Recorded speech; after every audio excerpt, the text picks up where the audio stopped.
Welcome to a video on properties of algebra. The community property of addition states that a plus b equals b plus a. This means that 5 plus 7 has the same value as 7 plus 5. Similarly, this means that x plus y represents the same expression as y plus x. Why is this important? Well, the word commutative comes from the word commute or move around. Then this property will allow us to move terms from the position without changing the original expression.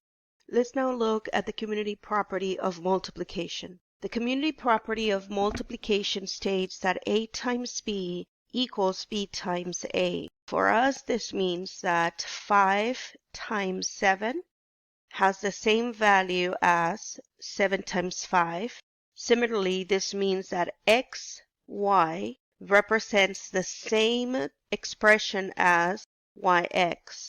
Why is this important? Well, it will allow us to see that terms like xy and yx are actually like terms.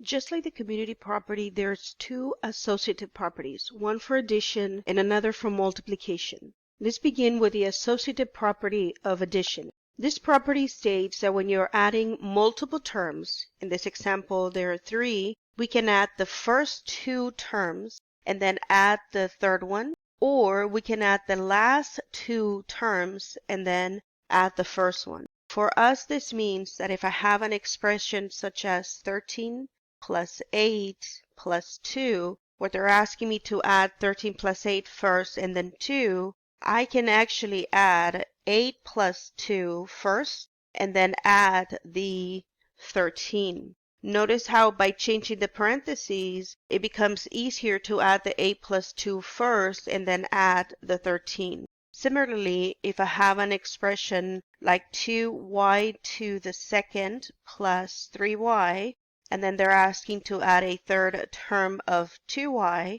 this will be the same thing as adding the 3y plus the 2y first and then adding the 2y to the second. Notice this time that by changing the parentheses here, we will be able to combine the like terms of 3y plus 2y first.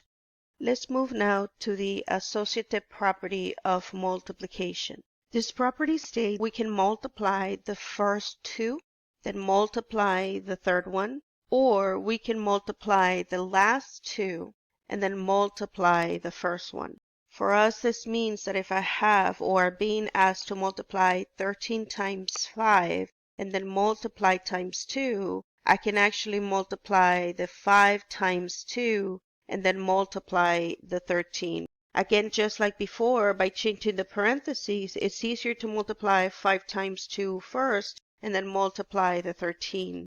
Similarly, if I have x times y times another y, I can actually multiply the last 2 first and then multiply the first one. By doing this, by changing the parentheses, now I'm able to combine like terms.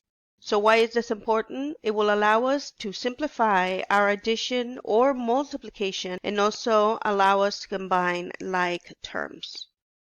There are 4 additional properties we will cover. The first one is the reciprocal of a non-zero number. Let's do the definition as to what is a reciprocal.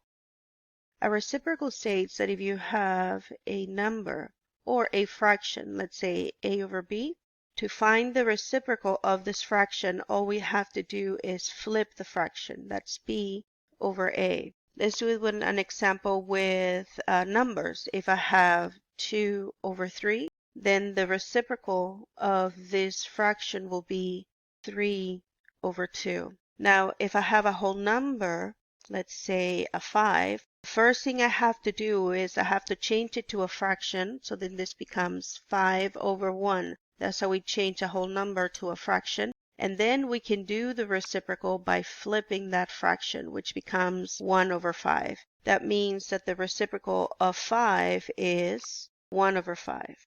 So let's try the first property. The reciprocal of a non-zero number states that when you multiply a variable times the reciprocal, the answer is always going to be 1. let's try it with a number here. If I multiply 2 times a half, the answer will always be 1. And you can think of what's half of 2. Well, half of 2 is 1. The next one is the additive inverse.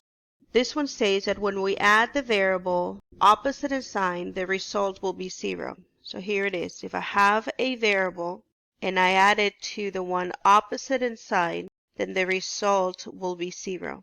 Let's try this with a number. If I add 1, for example, plus -1, we know that those cancel out each other, so that's why the answer will be 0. The next one is the additive identity. The additive identity states that when I add a variable plus 0, I get back the same variable. If I do it with a number, this will be something like 3 plus 0. Well, that's just equal to 3. So let's try the multiplicative identity. The multiplicative identity says that when you multiply a variable times 1, then you get back that same variable. If we do this with a number, if I multiply, let's say, 2 times 1, well, we get back the 2. So all these properties are true for variables as well as for numbers. So why are these important? Well, they will allow us to simplify our expressions by replacing them with a simpler term or value. Thank you so much for watching, and I'll see you in the next one.